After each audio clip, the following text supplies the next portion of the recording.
এভাবে ভারতে মুসলিম শিশুকে পিটিয়ে জয় শ্রীরাম বলতে বাধ্য করছে দেশটির হিন্দুত্ববাদীরা। এ কাজে সরাসরি নেতৃত্ব দিচ্ছে মোদী সরকার। পুরো ভারত জুড়ে এভাবে সংখ্যালঘু নির্যাতন বেড়ে চলছে। সংখ্যালঘুদের হত্যা, গ্রেপ্তারশীলতা হানির ঘটনা। বাংলাদেশিদের বয়কট নয়, বরং নিরাপত্তার আশ্বাস দেন ভারতীয় ব্যবসায়ীরা। আনুষ্ঠানিক দুঃখ প্রকাশ ও আইনি তৎপরতা দেখিয়ে গায়ে সেরেছে নয়াদিল্লি। কূটনৈতিকভাবে ভারত দেউলিয়া হয়ে গেছে। বছরে বাংলাদেশ থেকে ভারতে যান প্রায় 25 লাখের মতো রোগী। এতে ব্যয় হচ্ছে প্রায় 50 কোটি মার্কিন ডলার। এই পরিস্থিতি ঠিক না হলে আপনাদের খুব সমস্যা। আমাদের নেই, আমাদের এই পুরো এরিয়া, পুরো মার্কেট, পুরো এরিয়া এখানে নিয়ে বড় টোটাল ব্যবসা শেষ। আপনারাও তাকিয়ে আছেন কবে আমাদেরও আছে, আমাদের ফ্যামিলি, আমাদের কি হবে আমরা নিজে চিন্তা করতে পারছি না। আর যদি বই হয়ে যায় তবে আমরা সবার অবস্থা একদম মানে একজনের পেছনে কটা ফ্যামিলি থাকে আপনারা বুঝতে পারছেন। আমরা কি করব, আমাদের নিজে মানে মাথা কাজ করছে না। দেশের চারিপাশে শত্রু বানাতে মোদিজি যথেষ্ট।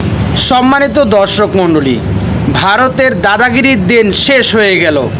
বিশ্ব নেতারা এখন ডক্টর মোহাম্মদ ইউনূসের পক্ষে অবস্থান গ্রহণ করেছেন।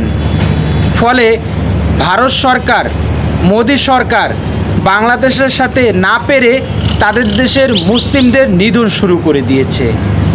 অপরদিকে বাংলাদেশের সাথে কূটনৈতিক সম্পর্ক নষ্ট করায় খোদ তাদের দেশের নাগরিকরাই, তাদের দেশের ব্যবসায়ীরাই এখন পথে বসতে শুরু করেছে ভিক্ষার থলে নিয়ে। দুই দেশের চলমান রাজনৈতিক পরিস্থিতি নিয়ে আজকের ভিডিওতে থাকছে বিশেষ কিছু প্রতিবেদন। তাই আজকের ভিডিওটি সব মিলিয়ে অত্যন্ত গুরুত্বপূর্ণ হতে যাচ্ছে। তাই এক সেকেন্ড না টেনে পুরো ভিডিওটি দেখার জন্য আহ্বান করছি। আর একটি ছোট্ট রিকোয়েস্ট করছি, তা হলো যদি আপনি আমাদের এই চ্যানেলের নতুন দর্শক হয়ে থাকেন অবশ্যই আমাদের এই চ্যানেলটি সাবস্ক্রাইব করে একটি লাইক দিয়ে পাশে থাকা বেল বাটনটি অন করে দিবেন। তাই আর কথা নয়, চলুন সরাসরি আমরা ভিডিওতে চলে যাই। ভারতীয় মিডিয়ায় বাংলাদেশ নিয়ে প্রোপাগান্ডায় বাড়ছে উদ্বেগ। সীমান্তবাসীরা বলছেন এতদিন নির্বিঘ্নে থাকলেও এখন কিছুটা আতঙ্কেই রয়েছেন তারা। আর এভাবে চলতে থাকলে দুদেশের সম্পর্কে ছেদ ধরতে পারে বলে মনে করছেন বিশ্লেষকরা। যে বাঙালি এইভাবে বলে হাত নেড়ে ইন্ডিয়ার সঙ্গে ভালো সম্পর্ক রাখতে হবে, তার হাত কেটে দেওয়া উচিত। ইন্ডিয়াকে কোনো ছাড় দেওয়া হবে না। আমাদের সরকার ডাইরেক্ট আজকে দেখে ডক্টর ইউনূস এই যে এতগুলো ইউরোপিয়ান ইউনিয়নের দেশের ভারত থেকে নিয়ে এসে এখানে বলতেছে যে ভিসা এখানে আনতে হবে। আরে ভাই, আমাদের তো উনি বলেই দিয়েছেন যে ভাই সব খুলে দিয়েছে আমাদের জন্য, আমাদের জন্য তো উনি তো বুকের সাথে খুলে দিয়েছেন। ভারতের সঙ্গে কোনো কেনাকাটা নাই, কোনো যোগাযোগ নাই। দরকার হলে ভারত আমাদের সঙ্গে যোগাযোগ করবে, যতটুকু যোগাযোগ করবে আমরা অতটুকু করবো। ভারতে বিজেপির নরেন্দ্র মোদীর সরকার যে শুধু দেশেই নয় বরং বিদেশি চাপেও ধুঁকছে তা এবার স্পষ্ট হয়ে গেছে। এবার এমন এক অভিযোগ উঠেছে খোদ মোদীর দল বিজেপির পক্ষ থেকে, যা শুনে চমকে উঠবেন সবাই। ভারতের বন্ধু বলে পরিচিত যুক্তরাষ্ট্রই আর চাইছে না নরেন্দ্র মোদীকে। যুক্তরাষ্ট্রের স্টেট ডিপার্টমেন্ট বা পররাষ্ট্র দপ্তর, ডিপ স্টেট বা সমান্তরাল রাষ্ট্র, একদল অনুসন্ধানী সাংবাদিক এবং বিরোধী দলীয় নেতা রাহুল গান্ধী মিলে ভারতকে অস্থিতিশীল করার চেষ্টা করছেন বলে সরাসরি অভিযোগ করেছে দেশটির ক্ষমতাসীন দল বিজেপি। ডক্টর মোহাম্মদ ইউনূসকে নিয়ে নানান বিতর্ক থাকতে পারে। আপনি যে কোনো রাজনৈতিক দল করার কারণে ডক্টর মোহাম্মদ ইউনূসকে অপছন্দ করতে পারেন, কিন্তু আজকে তিনি যেই কর্মটা করেছেন, প্রত্যেকটা বাংলাদেশি আপনি যেই দলই করেন এরপর যদি বিষয়টাতে আপনি খুশি হইতে না পারেন তাহলে বুঝতে হবে আপনার কাছে দেশ বড় না, দল বড়। এবার সেই ক্ষেত্রে দলের স্বার্থে দেশের 12টা বাজুক, দেশ মারা খাক, আপনার কোনো কিছু যায় আসে না। এইমাত্র পাওয়া গরম খবর, ভারতীয় মিডিয়ার অপপ্রচারে উত্তেজনা বাড়ছে সীমান্ত এলাকায়, আতঙ্ক বাড়ছে ভারত বাংলাদেশ সীমান্তে। জানা গেল চাঞ্চল্যকর তথ্য।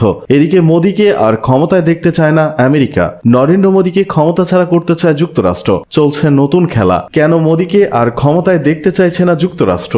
বেরিয়ে এলো চাঞ্চল্যকর তথ্য। অপরদিকে ভারতের দাদাগিরি শেষ। এই কি সিদ্ধান্ত নিল ডক্টর মোহাম্মদ ইউনূস? ভারতকে কোনো ছাড় দেওয়া হবে না। ভারতের বিরুদ্ধে হুঙ্কার দিয়ে একই বললেন মেজর জেনারেল অবসরপ্রাপ্ত ফজলুর রহমান। ডক্টর মোহাম্মদ ইউনূসকে নিয়ে নানান বিতর্ক থাকতে পারে। আপনি যে কোনো রাজনৈতিক দল করার কারণে ডক্টর মোহাম্মদ ইউনূসকে অপছন্দ করতে পারেন, কিন্তু আজকে তিনি যেই কর্মটা করেছেন, প্রত্যেকটা বাংলাদেশি আপনি যেই দলই করেন এরপর যদি বিষয়টা আপনি খুশি হইতে না পারেন তাহলে বুঝতে হবে আপনার কাছে দেশ বড় না, দল বড়। এবার সেই ক্ষেত্রে দলের স্বার্থে দেশের 12টা বাজুক, দেশ মারা খাক, আপনার কোনো কিছু যায় আসে না। ডক্টর মোহাম্মদ ইউনূসের এমন সিদ্ধান্ত দুইটা জিনিস এখানে প্রতিষ্ঠিত করবে। প্রথম হচ্ছে ভারতের যে দাদাগিরি, অথবা ভারত যেমনটা মনে করতো যে আমরা ভারতের দাদাগিরিটা শুধুমাত্র বিজেপি সরকারের যে আমলটা সেটাকে মেনশন করছি, বিজেপির যে রাজনৈতিক দলটা আছে তাদেরকে মেনশন করছি, আমি অন্যদের প্রতি কোনো বক্তব্য দিচ্ছি না। এই যে একটা ভাব, আরে বেটা আমরা এটা না করলে সেটা তোমরা এটা করবা, এটা কিন্তু খেলা শেষ হয়ে যাবে। দ্বিতীয়ত, অদূর ভবিষ্যতে বাংলাদেশ খুব দ্রুত আরো অনেক উন্নত হবে। ইভেন সরাসরি বাংলাদেশের সাথে বহির্বিশ্বের যে কমিউনিকেশন সেটা অনেক গুণ বৃদ্ধি পাবে।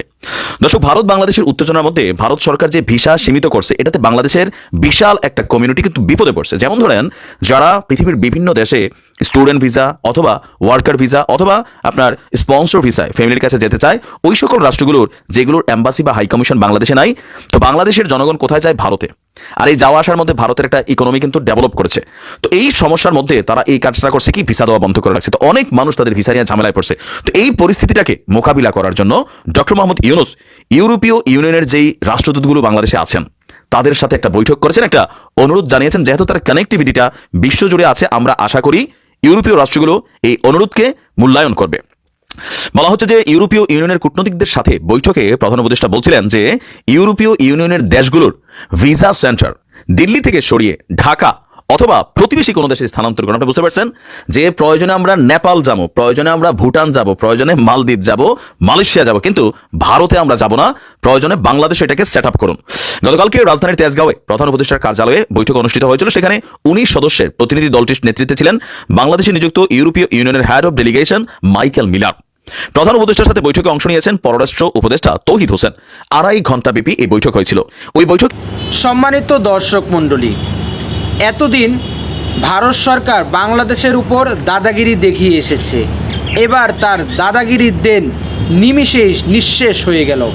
বিশ্ব নেতারা এখন ডক্টর মোহাম্মদ ইউনূসের পাশে এসে দাঁড়ালো। তিনি বিশ্ব নেতাদের উদ্দেশ্যে আহ্বান জানিয়েছেন যেন ভিসা সেন্টার দিল্লিতে না হয়ে বাংলাদেশ বা অন্য কোথাও হয়। তাদের ডাকে বিশ্ব নেতারা সকলেই ঐক্যমত পোষণ করেছেন। শুধু তাই নয়, বাংলাদেশের সাথে কূটনৈতিক সম্পর্ক খারাপ করায় তাদের ব্যবসায়ীরাই এখন পথে বসেছে। তাদের দেশেই এখন তাদের বিরুদ্ধে জনগণ মাঠে নেমে পড়েছে। মোদি সরকারের ক্ষমতা এখন নড়বড়ে হয়ে গিয়েছে। এই ইন্ডিয়ায় এমন একটা দেশ, আপনি যদি লক্ষ্য করে দেখেন তার প্রতিবেশী যত দেশ রয়েছে কোনো দেশের সাথেই তার সম্পর্ক ভালো নেই। তারা এমন উগ্রবাদী একটি সম্প্রদায়, এমন উগ্রবাদী হিন্দুত্ববাদী তাদের ভেতরে বীজ বপন করে আছে যে তারা কারোর সাথেই ভালোভাবে সম্পর্ক রক্ষা করে থাকতে চায় না, থাকতে পারে না। কেননা তারা শুধু নিজের স্বার্থটাই দেখে। যখন নিজের স্বার্থে আঘাত আসে তখন প্রতিবেশী দেশকে পানিতে ডুবিয়ে মারতেও তারা কুণ্ঠাবোধ করে না। যেমনটা ফারাক্কা বাঁধ ছেড়ে দিয়ে আমার দেশের হাজারো মানুষকে তারা নির্বাসন করে দিয়েছে, নিঃশেষ করে দিয়েছে, ঘর বাড়ি জীবনযাপন সব কিছু ধ্বংস করে দিয়েছে। এমন এক হিংস্র ধ্বংসাত্মক, এমন এক সাম্প্রদায়িক, এমন এক স্বার্থপর সম্প্রদায় হলো, দেশ হলো এই ভারতের বিজেপি হিন্দুত্ববাদী এই সরকার। সম্মানিত দর্শক মণ্ডলী, এই মোদি সরকারের বিরুদ্ধে এই ভারতের সম্পর্কে আপনার কি মতামত? অবশ্যই আপনার সে মূল্যবান মতটি আমাদের কমেন্টস বক্সে জানাবেন এবং বর্তমান চলমান পরিস্থিতি নিয়ে আপনার কি চিন্তা ধারণা তা অবশ্যই আমাদের কমেন্টস বক্সে জানাবেন, যাতে আমরা আমাদের পরবর্তী ভিডিওতে আপনার সেই মূল্যবান মতটি গ্রহণ করে আমরা নতুন একটি ভিডিও আপলোড করতে পারি। সকলেই ভালো থাকবেন, সুস্থ থাকবেন, নিরাপদ থাকবেন এই আশা ব্যক্ত করে আজকের ভিডিও এখানেই ইতি টানছি। আমিন ওয়া আখিরু দাওয়ানা আলহামদুলিল্লাহি রাব্বিল আলামিন। আসসালামু আলাইকুম ওয়া রাহমাতুল্লাহি ওয়া বারাকাতুহু।